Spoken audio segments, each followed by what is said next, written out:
Pengerjaan sasaran fisik program TMMD ke-110 Kodim 0813 Bojonegoro membutuhkan tenaga ekstra agar selesai sesuai dengan target waktu yang telah diperkirakan. Anggota Satgas konsumsi jamu untuk menjaga stamina dan ketahanan tubuh demi suksesnya program TMMD.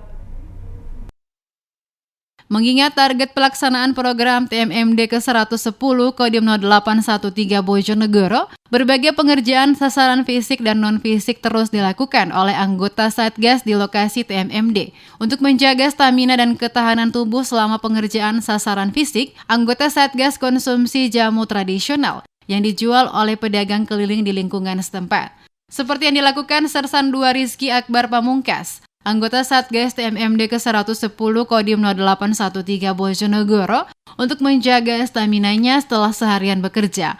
Ia sering mengkonsumsi jamu tradisional. Ini tadi saya beli jamu tradisional. Ya karena seharian bekerja jadi badan saya agak linu. Jadi tadi saya beli jamu pegelinu. Sersan II Rizky Akbar Pamungkas berharap dengan mengkonsumsi jamu tradisional dapat menjaga staminanya sehingga program TMMD dapat diselesaikan dengan sukses. Selain itu, dengan adanya transaksi jual beli tersebut dapat berdampak terhadap peningkatan ekonomi penjual jamu.